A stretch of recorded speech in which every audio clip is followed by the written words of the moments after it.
আসসালামু আলাইকুম বন্ধুরা। বক্তা তো অনেকে অনেক রকমভাবে বানায়, আর শিলপাটায় বক্তা বানানোটা সত্যি খুব ঝামেলার। আমি তো একদম শিলপাটায় কোনো কাজ এখন করতেই আমার ভালো লাগে না। তো বক্তাটা খেতে মন চাইলে কি করব, বক্তা তো খেতে মন চায়। তো আজকে আমি শিলপাটায় না বেটে এভাবে আমি দুইটা আইটেমের বক্তা আপনাদেরকে আজকে শেয়ার করলাম। ঠিক এরকমই মজার এবং লোভনীয়, একদম শিলপাটায় বাটলে যেরকম স্বাদ হয় এবং টেস্ট হয় সে একই রকমেরই টেস্টি। তো চলুন আজকে রেসিপিটা আমি আপনাদের সাথে শেয়ার করি। তো আমি প্রথমে চুলায় প্যান বসিয়ে দিয়ে দিলাম এখানে কাঁচামরিচ আর কিছু আস্ত রসুন। এভাবে কোয়াগুলা চুলে এভাবে তেলের মধ্যে কিছুক্ষণ আমি নেড়ে ছেড়ে ভেজে নেব।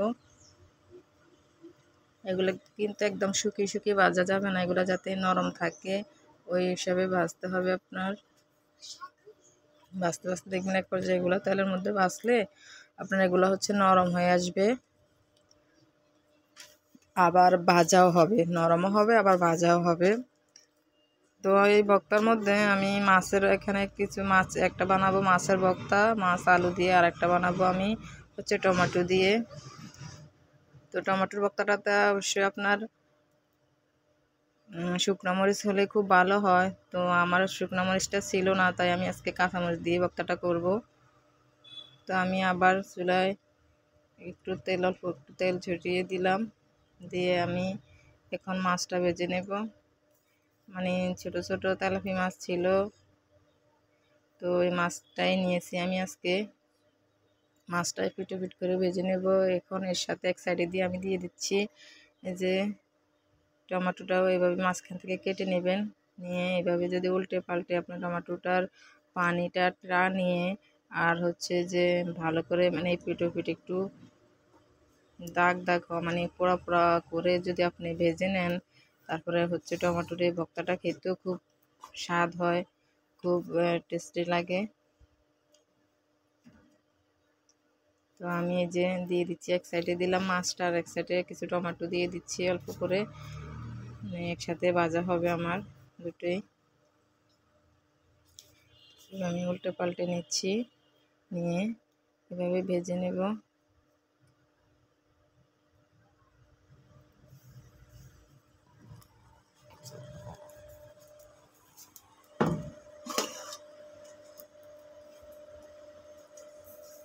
যে আমার ভাজা হয়ে গেছে, এখন আমি আরও কিছুটা বাকি আছে, তো আমি এখন ওগুলা ভেজে নেব।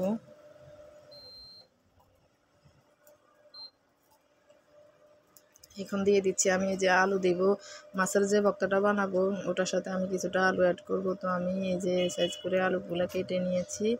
এভাবে আমি অল্প আছে আলুগুলোকেও ঠিক তেলের মধ্যে এভাবে আস্তে আস্তে উল্টে পাল্টে আমি কিন্তু আলুগুলোকে ভেজে নেব।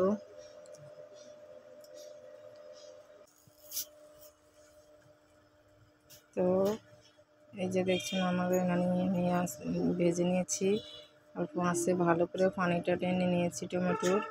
আর এই যে আলুগুলো আমার ভাজা হয়ে গেছে, আমি এভাবে 4-5 মিনিটের মতো আলুটাকে উল্টে পাল্টে ভেজে নিয়েছি।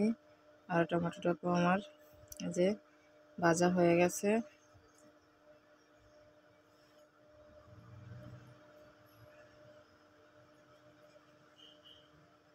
তো আমি চলে এলাম এখানে ভর্তাটা তৈরি করার জন্য। তো এটা তৈরি করতে আমি প্রথমে মাছটাকে এভাবে হাত দিয়ে খুঁটে মানে কাঁটাগুলো সব বেছে ফেলে দেব, দিয়ে শুধু মাছটা নেব এখানে আমি। যেভাবে হাতের সাহায্যে ঠিক এইভাবে নেবেন। তো আমি এই যে মাছটাকে বেছে পুরো সম্পূর্ণ কাঁটাগুলা আমি বেছে বেছে ফেলে দিচ্ছি। এভাবে আমি সবগুলো মাছের এইভাবে কাঁটাগুলো বেছে নিয়ে আমি ঠিক একটু মতে নেব। ঠিক এরকমভাবে এই যে মাছগুলার মানে একদম পুরো আমি গুঁড়ো গুঁড়ো করে ফেলবো নিজের হাতের সাহায্যেই। তো আমি এখানে নিয়ে নিলাম যে ভেজে রেখেছি যে মরিচ আর রসুনগুলো। তো এখান থেকে আমি অর্ধেকটা নিয়েছি মাছের ভর্তার জন্য, আর অর্ধেকটা রেখেছি আমি টমেটোর ভর্তাটা তৈরি করব ওটার জন্য। তো আমি এভাবে হাতের সাহায্যে এগুলোকে ভালো করে মতে নিয়েছি। এই যে ভালো করে মথতেছি। মতার পরে হচ্ছে আমি এখানে দিয়ে দিব কিছুটা ধনেপাতা, কিছুটা পেঁয়াজ কুচি, ধনেপাতা কুচি আর স্বাদ মতো লবণ। আমি এগুলোকে দিয়ে ভালো করে মিশিয়ে নেব। আসলে এইভাবে একবার ভর্তাটা বাড়িতে ট্রাই করে দেখবেন যে মানে বাটাবাটি ছাড়া এইভাবেই ভর্তাটা বানালেও খুব স্বাদ হয়। মানে খেতে এতটাই স্বাদ হয় যে বলার বাহিরে। তো আমি প্রায় সময় তৈরি করি, তাই আজকের এই রেসিপিটা আপনাদেরকে শেয়ার করলাম। আপনারা একবার হলো ট্রাই করে দেখবেন যে এইভাবে রেসিপিটা তৈরি করলে খুবই ভালো লাগে খেতে এই ভর্তাটা। তো এই যে আলুগুলো আমি মানে নরম করে ভেজে নিয়েছি, খুব শক্ত করে রাখা যাবে না, যাতে হাতের সাহায্যে এগুলো আপনার খুব নরম হয়ে আসে। তো এই যে দেখুন একদম মানে হাত দিয়ে আমি পুরোটা ভর্তা এভাবে বানিয়ে নিলাম। যে আলুর ভর্তাটা আমার তৈরি হয়ে গেল, একদম পুরা আলু আর মাছের যে ভর্তাটা আমার একদম পুরো পারফেক্টলি হয়ে গেছে। তো আমি এখন এটাতে আমি দিয়ে দেব আপনার টমেটোর জন্য যে এইগুলো রেখেছি, তো আমি এখন দিয়ে দিচ্ছি সেগুলো। সেই মানে মরিচ আর হচ্ছে আপনার এই যে রসুনটা যেগুলো আমি ভেজে রেখেছি। আসলে আমি বলছি মানে টমেটোর ভর্তাটার ভিতরে শুকনো মরিচটা দিলে খুব ভালো লাগে, মানে ফ্লেভারটা খুব ভালো আসে। তো ঘরে ছিল না, পুড়িয়ে গেছে, তাই আমি আজকে কাঁচামরিচ দিয়ে আবার এই ভর্তাটা তৈরি করতেছি। তো আমি হচ্ছে এগুলো ভালো করে ম্যাশ করে নেব। নেওয়ার পরে হচ্ছে এখানে ধনেপাতা, পেঁয়াজ কুচি আর দিয়ে দিলাম স্বাদ মতো লবণ। দিয়ে আমি আবার এগুলো সম্পূর্ণটা মিশিয়ে নিয়ে হচ্ছে আপনার দিয়ে দেব এখন যে টমেটোগুলো ভেজে রেখেছি আগে থেকে, ওই টমেটোগুলো। আসলে টমেটো এভাবে কেটে যদি আপনি মানে একটু লাল করে ভেজে নেন, হচ্ছে আপনার যে পানিটা থাকে ওই পানিটা টানিয়ে নেন, নেওয়ার পরে এইভাবে ভর্তাটা তৈরি করলে খুবই স্বাদ হয়। তো এইভাবে বানাবেন। আর দিয়ে দিচ্ছি একটু সরষের তেল, টমেটোর ভর্তায় সরষের তেলটা দিলে খুব ভালো হয়। তো আজকে আমার এই রেসিপির দুটো ভর্তাই তৈরি হয়ে গেল। যে দেখুন কতটা লোভনীয় হয়েছে দেখতে। এভাবে একবার বাসায় ট্রাই করে দেখবেন। আজ তাহলে এইটুকুই, আসবো নতুন আরেকটা রেসিপি নিয়ে। আজকে এখানেই বিদায়, খোদা হাফেজ।